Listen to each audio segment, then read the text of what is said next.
A new draft travel ban making the rounds at the White House recommends travel restrictions for 43 countries.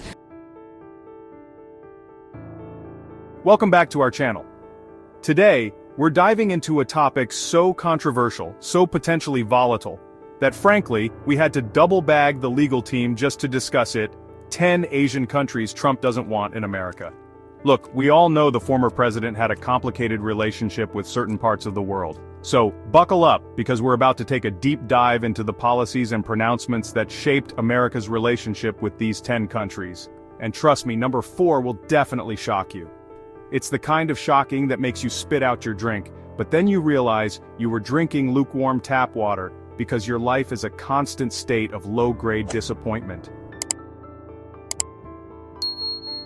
Let's kick things off with the one, the only, the hermit kingdom itself, North Korea. Now, I know what you're thinking. John, this one's too obvious. It's like saying water is wet or that Mitch McConnell looks like a turtle that's lost its car keys. We're talking about a country run by a man who treats nuclear weapons like they're Pokemon cards he's desperate to trade with Dennis Rodman. Trump's approach to North Korea swung between fire and fury threats to love letters so oddly affectionate, you'd think Kim Jong-un had sent him a fruit basket for his birthday. Remember the DMZ handshake? The whole world watched, holding its breath, as these two men with egos bigger than the national debt met face to face. But beneath the bluster and the bromance, there was a genuine fear of a nuclear-armed North Korea, a fear that Trump, despite his tough talk, was never quite able to quell. Next up, we're heading to the Middle East, a region that's about as stable as a unicycle on a tightrope. And at the heart of this geopolitical circus is Iran. Now, Iran and the US have a history that's longer and more complicated than a Christopher Nolan film explained by someone who fell asleep halfway through. Then, in a move that surprised absolutely no one, Trump pulled out of the Iran nuclear deal, an agreement that, despite its flaws, was at least keeping a lid on Iran's nuclear ambitions. What followed was a masterclass in economic warfare, with sanctions piled on so high, they'd make the Leaning Tower of Pisa look like a straight shooter. Did it work?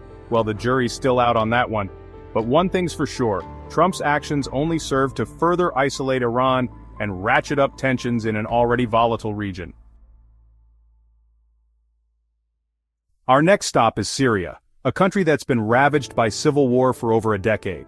And when it comes to Syria, Trump's approach could best be described as a greatest hits compilation of his most controversial foreign policy decisions. First, there were the travel bans. Remember those? They were like a greatest hits album of countries Trump didn't want to let into America, and Syria was always a chart topper. Then, there were the airstrikes. And let's not forget about the withdrawal of US troops from northern Syria, a move that was widely seen as a betrayal of the Kurdish allies who had fought alongside American forces against ISIS. In the end, Trump's Syria policy was a chaotic mix of contradictory impulses, a foreign policy symphony played on a broken kazoo. Chapter 4. China. The trade war to end all trade wars. Except not really. And now, for the moment you've all been waiting for, the country that's so shocking, so unexpected, it'll make you wonder if you accidentally clicked on the wrong video. China. Trump's relationship with China was like a roller coaster designed by a sadist. One minute they were best buddies, the next they were locked in a trade war so epic, it made the Peloponnesian War look like a schoolyard squabble. Tariffs were slapped on everything from soybeans to steel.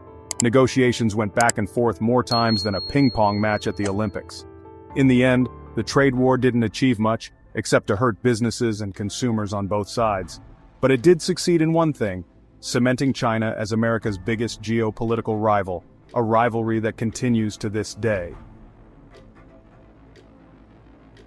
Chapter 5. Afghanistan, the forever war that never seemed to end. From the bustling streets of Beijing, we now travel to the rugged mountains of Afghanistan, a country that has become synonymous with America's longest war. The war in Afghanistan was a conflict that Trump inherited, but it was one that he never seemed to have a clear strategy for. He talked about wanting to bring the troops home, but he also authorized a surge in troops. And then, in the waning days of his presidency, Trump announced a deal with the Taliban that would see the withdrawal of all US troops from Afghanistan. The withdrawal was chaotic, to say the least, and it led to the swift collapse of the Afghan government and the Taliban's return to power. Chapter 6. Yemen, a humanitarian crisis ignored. From the mountains of Afghanistan we travel south to Yemen, a country mired in a brutal civil war that has created one of the worst humanitarian crises in the world. Yemen is often referred to as a forgotten war, and for good reason. The conflict, which began in 2014, has received relatively little international attention, despite the staggering scale of human suffering it has caused. Trump's approach to Yemen was largely defined by his support for Saudi Arabia, which is leading a coalition of countries fighting against the Houthi rebels in Yemen. Human rights groups have accused the Saudi-led coalition of committing war crimes in Yemen, including indiscriminate bombing of civilian areas. Trump's decision to continue supporting the Saudi-led intervention in Yemen, despite the mounting evidence of war crimes and the worsening humanitarian crisis, was one of the most controversial aspects of his foreign policy legacy. Chapter 7. Iraq. Back to the future of foreign policy blunders. Hold on to your hats, folks, because we're heading back to the Middle East, specifically to Iraq, a country that has become synonymous with the perils of American interventionism. Trump's relationship with Iraq was, shall we say, complicated. He repeatedly criticized the 2003 invasion of Iraq, calling it a big, fat mistake. And yet, he also authorized airstrikes against ISIS targets in Iraq, and maintained a U.S. military presence in the country. And then, there was the assassination of Iranian General Qasem Soleimani on Iraqi soil, a move that brought the U.S. and Iran to the brink of war. Trump's Iraq policy was a microcosm of his broader approach to foreign policy, impulsive, unpredictable, and often counterproductive. Chapter 8. Pakistan, the frenemy on the front lines of the war on terror. From the deserts of Iraq we travel to Pakistan, a country that has long been a key player in the US-led war on terror. But Pakistan is also a country with a complex relationship with the United States, one that has been marked by both cooperation and mistrust. Trump's approach to Pakistan was no different. He praised Pakistan for its role in fighting terrorism, but he also accused the country of harboring terrorists. Trump's Pakistan policy was a reflection of his broader foreign policy approach, transactional, unpredictable, and often contradictory. Chapter 9. Myanmar Genocide in Gulf, a Presidential Paradox. Our next stop is Myanmar, a country that has been grappling with a horrific humanitarian crisis, the genocide of the Rohingya Muslim minority. The Rohingya have faced systematic persecution at the hands of the Myanmar military, including mass killings, rape, and torture.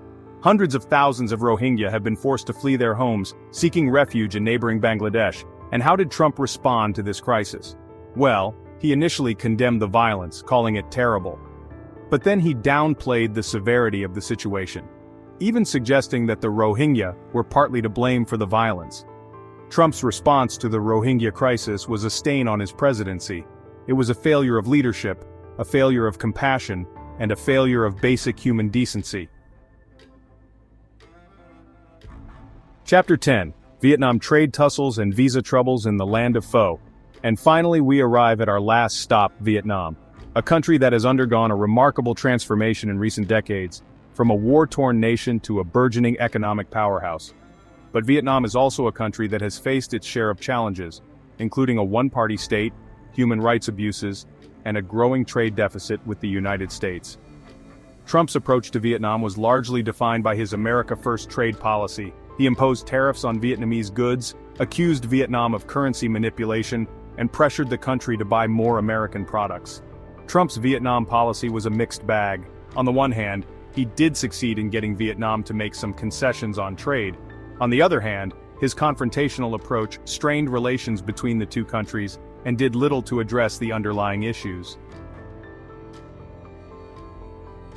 Outro. So who's coming to America? Spoiler alert, it's complicated. Well, there you have it, folks. 10 Asian countries that Trump had a, let's just say, unique relationship with. From the nuclear brinkmanship with North Korea to the trade wars with China, from the chaotic withdrawal from Afghanistan to the humanitarian crisis in Yemen, Trump's foreign policy in Asia was anything but predictable. So, what did we learn? Honestly, it's hard to say. But one thing's for sure, the world is a complicated place. And there are no easy answers, except for this one. If you enjoyed this video, please like, comment, and subscribe. And be sure to let us know in the comments which country surprised you the most.